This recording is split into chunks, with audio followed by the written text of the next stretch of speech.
स्वामी जी, आपने सारी अलग अलग जो बीमारियां, गंदे पानी और कम्युनिकेबल डिजीज जो खासकर बरसातों में होती हैं उसके लक्षणों के बारे में आपने बताया, जिसमें मलेरिया और चिकनगुनिया भी शामिल था।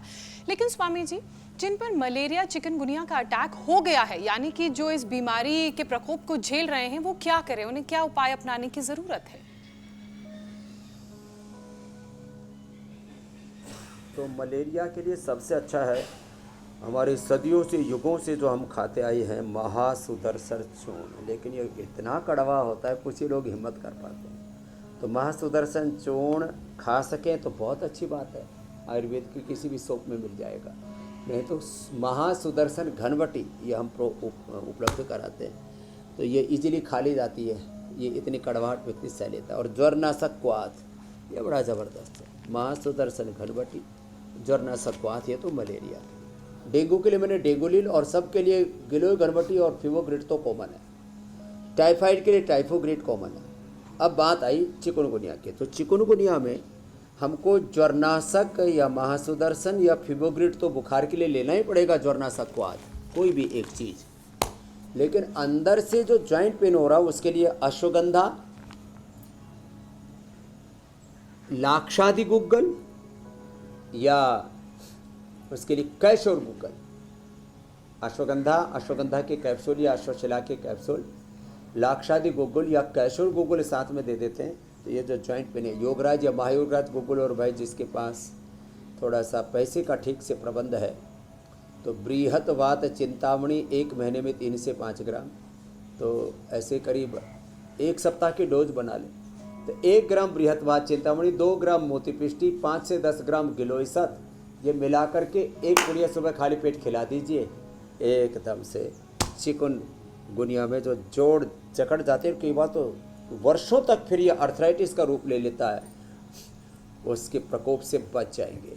तो मैंने चिकनगुनिया के लिए बता दिया, मलेरिया के लिए बता दिया, सामान्य बुखार के लिए गिलोय घनवटी और फिवोग्रिड। और कुछ ये चीज़ें तो घर में होनी चाहिए, जैसे जो है गिलोय घनवटी, ज्वरनाशक वटी, फिवोग्रिड, ये तो हर घर में होनी चाहिए। दस्त के लिए कोडजारिस्ट कोटज घनवटी, कफ के लिए ब्रोनकोम स्वासरी या च्यवनप्राश, बालप्राश बच्चों के लिए। ऐसे अपने योग आयुर्वेद को जीवन शैली बनाना पड़ेगा। अब स्वामी जी, एक और बीमारी है जिसका प्रकोप बढ़ जाता है बरसात के दौरान, वो है हेपेटाइटिस। इसका भी हमला खूब होता है। तो एक स्टडी के मुताबिक हेपेटाइटिस ए और ई के 33% जो मरीज हैं वो लीवर खराब हो रहा है उनका। अब स्वामी जी, हेपेटाइटिस के हमले से कैसे बचें और कैसे अपने लीवर की हिफाजत करें स्वामी जी, इसके भी उपाय आप बताएं।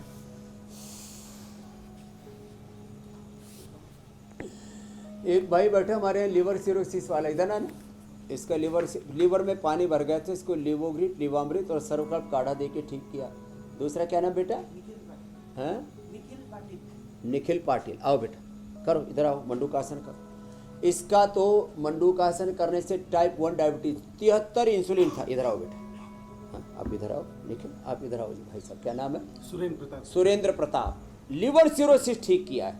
आप तो hepatitis, liver cirrhosis, liver fibrosis, आप जितना कर सको करो। और इसने, निखिल पाटिल ने तो बहुत 73 यूनिट इंसुलिन 1 सप्ताह में बंद कर दिया। इंसुलिन के बावजूद इसका खाने के बाद का 500, खाली पेट 250 इसका शुगर आता था। और अब कितना आ रहा है बेटा? माइक में बोलो। अभी मेरा शुगर खाने के बाद 110 से ऊपर नहीं जा रहा है। और खाली पेट? खाली पेट 70, 80, लो, 85। ये बहुत बड़ी बात है। और कब हुआ था शुगर बेटा? शुगर मेरे को 1 अगस्त को डिटेक्ट हुआ था बाबा। और कितना मिला था उस समय? 400, 500? उस कितना? समय 535 मिला था बाबा। 535 मिला था। और अब इसको इंसुलिन लग रही थी 72 यूनिट एक दिन में। एक दिन में पेट में, नाभि के बाजू में ले। और अब कितनी लग रही है? अभी एक भी नहीं बाबा, आपकी कृपा से सब बढ़िया है। क्या बात। सब इंसुलिन उधर ही छोड़ के आया। घर ही छोड़ के आया? सब घर ही छोड़ के। करो बेटा, योग मुद्रासन, मंडूकासन करो। तो ये 2 उदाहरण मैंने दिए। टाइप 1 डायबिटीज से भी पूरी दुनिया ग्रसित है। फिर liver cirrhosis, hepatitis, liver failure, kidney failure, liver failure के लिए लिवोग्रिड, लिवामृत, भूमि आंवला, पुनर्नवा, मकोई, व्हीट ग्रास, एलोवेरा, अनार, पपीते के पत्ते, एरेंड का रस और श्योनाक 9 चीज़ों का जूस पिलाते हैं और खाने पीने पर कंट्रोल कराते हैं।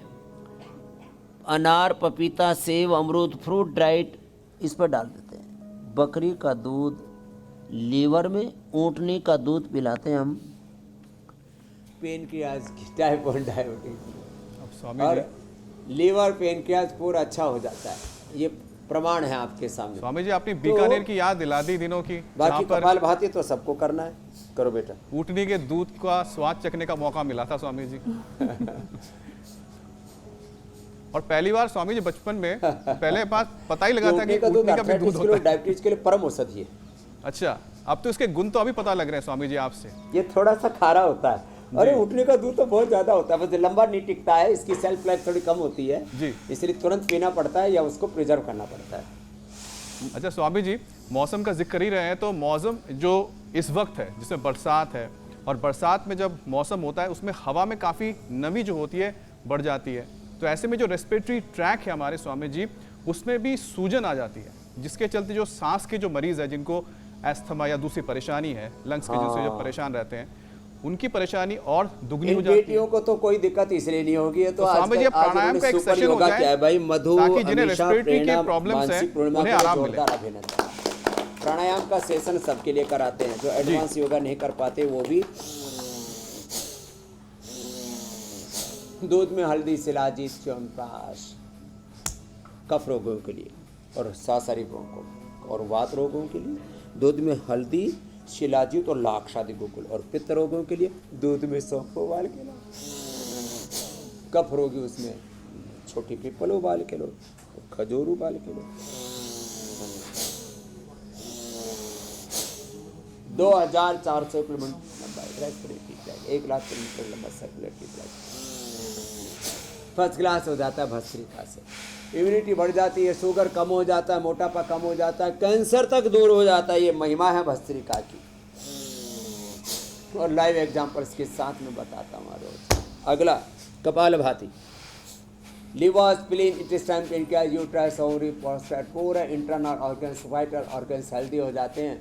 मूलाधार से सहस्रार तक अंतःचक्र जागृत हो जाते हैं, देह दिवाला बन जाता है, कुंडलिनी जागरण हो जाता है, ऊर्ध्वारोहण हो जाता है शक्ति का। पूरे संसार में 3 ही चीज़ें, मैटर, एनर्जी और सुप्रीम एनर्जी, तो परमात्मा है ही।